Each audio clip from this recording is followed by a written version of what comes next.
Hey folks, this is Matt once again with a random review. I reviewed this film once a long time ago, but of course it had footage in it, so because they don't care about the Fair Use Act, but oh well. That's how it goes, but this is probably a film that I'm sure I'm the only person who enjoys, who likes it. I think there were, last time I put this, last time I reviewed this, I think there were maybe two other people who liked this film. I think McAllister Media Corp and I know Aaron was going to see it again, but I don't know if he did. But yeah, that is Paycheck. And I know I'm one of the only, I think this is the only review you're going to see of this film. And I know a lot of people hate this film for various reasons. Like, my friends don't like the film. But I enjoy this film a lot. I think this film gets hated on. I don't think it deserves it. I think it's a very underrated film. And right off the bat, you got Ben Affleck starring as a guy who he'll invent something, but then after 2 months or whatever, when he's done inventing it, like at the beginning, there's this like this TV that has kind of a holographic image that kind of sort of like a TV, but it's kind of like a 3D. But when he invents it, he gets okay. What if we don't have the monitor and he takes the monitor off and it's actual hologram image? And so when he's finished his business, they wipe his memory. And the reason they wipe his memory is so that maybe they don't trust the guy and he'll reveal the information to other people, or other people will try to bribe him, pay him off. Or they'll try to, get the information out of him, and now there's no way he can. Sort of these really high corporation secrets, which I like that idea. So he wipes them, that few months out and moves on to the next paycheck.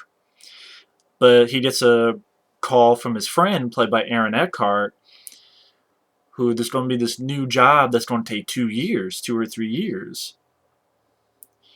And will he accept the job? And he's not sure, but ultimately he decides to accept it. And right off the bat, I just want to mention this has a cast I really enjoy. I am a fan of Ben Affleck. I know a lot of people are either not fans of Ben Affleck or they kind of shit on him. If you don't like him, that's fine. But I've always been a fan of Ben Affleck. Of course, he's come up as a great director. I have not seen Argo yet, but from The Town and Gone Baby Gone, I can tell he's a great director. But hey, I like Daredevil. I like. Uh, he's the bomb in Phantoms, yo. I mean, Kevin Smith films. I'm a fan of Ben Affleck, and I really liked him in this film. Uma Thurman kind of plays his love interest. Granted, she doesn't have too much to do, but when she's there, I'm like, hey, she's good. Aaron Eckhart, he's pretty much, you could say, the bad guy of the group.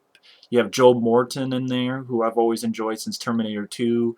You have Paul Giamatti as Ben Affleck's buddy. So I think you got a good cast. You even got Michael C. Hall, who's Dexter. He's in there for a little bit as a guy working with Joe Morton. But so I think you got a good cast in there. But basically, Ben Affleck finds out that he wants to get paid. He's got like $92 million, and I love when he finds out. He's like laughing. He's like, has the same reaction I would have if I found out I had $92 million. But then he goes and finds out that he doesn't have it anymore. Apparently, he has disregarded that money, and he doesn't remember doing that because his memory's wiped. And now he only has these 20 items, and he doesn't understand what's going on. So he gets captured, and he's being interrogated by Joe Morton and others, and he remarkably escapes. And you find out that the 20 items he has are going to be used to get him out of situations. In a way, it's kind of like a MacGyver type thing, which I actually liked. I actually thought it was pretty clever. And you find out that it's because the invention he had invented dealt with time viewing, being able to see into the future. And even, the guy, Ben Affleck, explains that what if I saw my future and I saw what I needed to change it? And these items are what I need to use. So it's based on a story by Philip K. Dick, who, of course, Minority Report, Blade Runner, Streamers, Total Recall, a lot of films have been made from his work, and I've enjoyed most of them.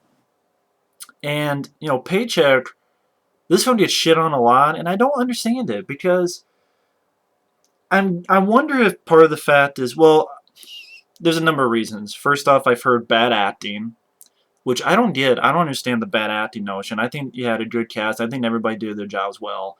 People said plot holes. Like, they don't really buy into the fact that Ben Affleck, like, gets out of these situations using, like, well, how does he know to do this? And how does he know to do that? And I'm like, they just explain it. The time viewing. No, it's a plot hole because, this is very, convenient. And I'm like, yeah, he helped make a machine to see into the future. When that comes up, when that's a reality, and we can see, oh wait, it doesn't do it that way. No, it doesn't do it that way. Then we can talk on that.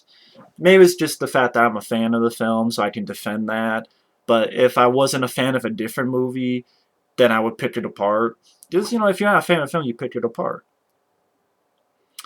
But plot holes, I'm like, first off, when you're dealing with whether it be time travel or time viewing or whatever, plot holes are going to come up. Hell, you could say, I'm a big fan of the Terminator, but you could say, okay, in the first Terminator, how come they didn't send 3 Terminators? How come they didn't say 1, 2, and then 3 Terminators, one after the other, to get Sarah Connor? Why did they only send 1? If it's to end the entire war, you just send 3 Terminators. How come they only send 1 back and that's it, done deal? How come they don't send 2 or 4, one after the other? But I don't care because I enjoy the film. And I'm like, maybe there's a reason why they can't. Maybe they can only send 1 because of A, B, and C reasons. That's what I mean. When that exists, then oh wait, that's why they can't do it. That's why they can do it. So the whole plot hole thing, that's the premise of the film, is that he could see, okay, I gotta do this. No, I'm going to die if I do that. So if I put this item, it's a ripple effect. It changes. Okay, so I'm going to go this way. But wait a minute, I'm going to die here. So what if I have this item? No, that doesn't work. I figured that out, but, if people don't like it, that's fine. But I thought that was an intriguing idea. I like the fact that he had these 20 items and figuring out how to use them. And I like the idea of time viewing. I was really intrigued by the story. It was pulled me in. And then the rest of it, I think it's a good thriller. It's a good thriller. I don't think of this as an action film. I think that might be the other problem that people have, is that it's directed by John Woo. And of course, when you're thinking John Woo, you're expecting Broken Arrow, you're expecting Hard Boiled and Hard Target. But this has, not tons of action. It has a handful of action scenes, like which I think are well done. I like the motorcycle chase sequence with Ben Affleck and Uma Thurman. I thought it was well shot. That was well edited. I like the scene where they're going through these really narrow tunnels, and they both have to go this way, and this big thing comes and smashes the car into 2 pieces that's chasing after them. I like the bits at the end when Ben Affleck has this thing beating the shit out. I thought it was real well shot, well filmed. Uh, but, saying, oh, but it's John Woo, I don't think John Woo always has to do that, in my opinion. I think that's... Well, I know, like, my friend Efree and other people are not fans of, so I'm not talking about them when I mention this. But I read up on other people. Like, my friend Efree's not a fan of it, so that's fine. Other friends of mine aren't a fan of it, that's fine. But I read up on stuff, and they're like, this is what they say. People are read up on, like, well...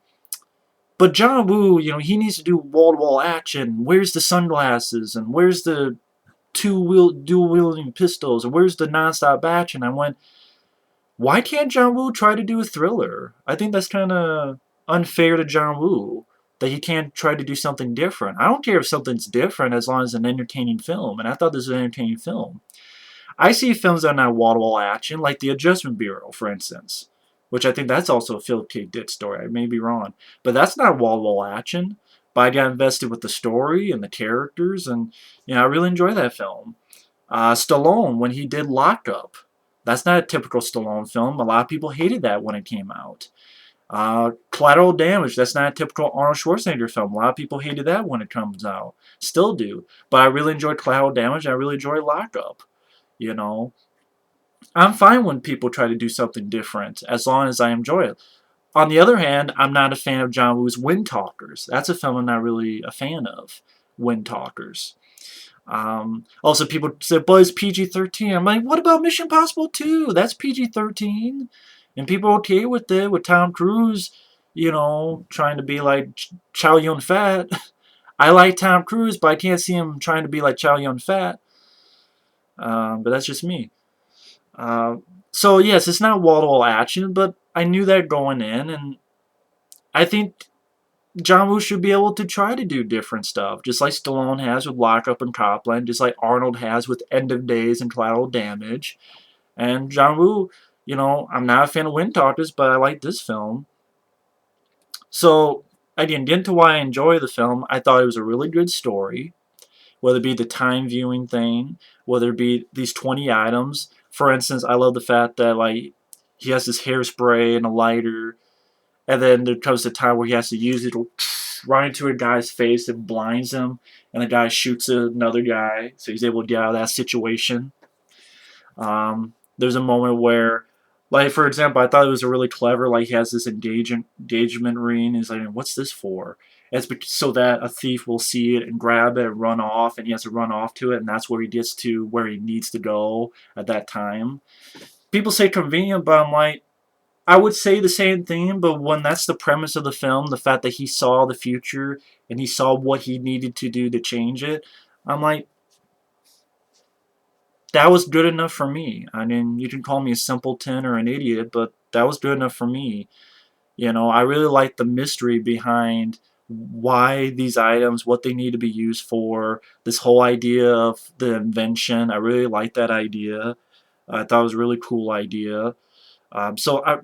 There are films that are wall-to-wall action that bore the shit out of me. Punisher Warzone is wall-to-wall action. I don't like that movie. I think Punisher Warzone is kind of boring. It's wall-to-wall action, but I don't give a fuck about the story, and I don't give a fuck about the characters. So I don't give a fuck about the movie. I saw Universal Soldier Day of Reckoning. It has really good action. It has a lot of action. But you know what I don't like? I don't like the characters, and I don't like the story. I really hated the story of that movie. I hated the story of that movie. So I didn't like the movie because I didn't like the story. Even if it's as simple a story as The Raid or Dread 3D, if I like the story, even as simple as it is, and I like the characters, that's a big plus for me. And I like the characters in this film. I like Ben Affleck. Uma Thurman's not in it too much, but I liked her when she showed up. Aaron Eckhart from Battle Los Angeles and The Dark Knight. I liked him as a bad guy. Uh, I just really got sucked into the storyline. I thought you had some really good, well-shot scenes. Like, I like the bit where, of course, you have the Mexican standoff and like this subway station, like on the tracks. I like the bit where he takes the clip, releases it, it falls to the ground, he hits it, hits the rail, and it explodes and pushes the guy back, so he's able to get out of there. I really like that scene. I thought that was really cool. Again, I really like the motorcycle sequence. I'm not saying it's the best motorcycle scene that John Woo has done, but I thought it was well shot. I thought it was well filmed. It's a hell of a lot better than live action films today and their action scenes. I thought it was well done. I like the bits at the end where, Ben Affleck kicking the shit out of people. It didn't have a downbeat ending. I thought it was actually a pretty good ending. Um, uh, I like the bits like he has his lottery ticket. He's like, he doesn't know it's a lottery ticket, but he has these numbers, and he finds out, oh my god, it's for the lottery, and so that he knows that it's about the future. I saw my future. So I thought this was a good thriller. I mean, it's not an action-packed movie. It wasn't meant to be an action-packed film. I think it's fine that John Woo tried to do something different, and he got shit on. He got shit on, and it's sad. I mean, if people don't like the film, that's fine. I'm not going to down them. But I think it's sad that, I think it's a really cool story based on Philip K. Dick. I thought the cast did a good job. Uh, it's a good thriller, Man on the Run. It's a fugitive type of flick, but I thought it had a handful of good action scenes, like the motorcycle chase scene or the stuff at the end. And either way, I enjoy the film. I think it's underrated. If I'm alone, oh well, but I really love the film. I'm fine with saying it. But either way, Thanks for watching. Take care. And stay tuned for more reviews later.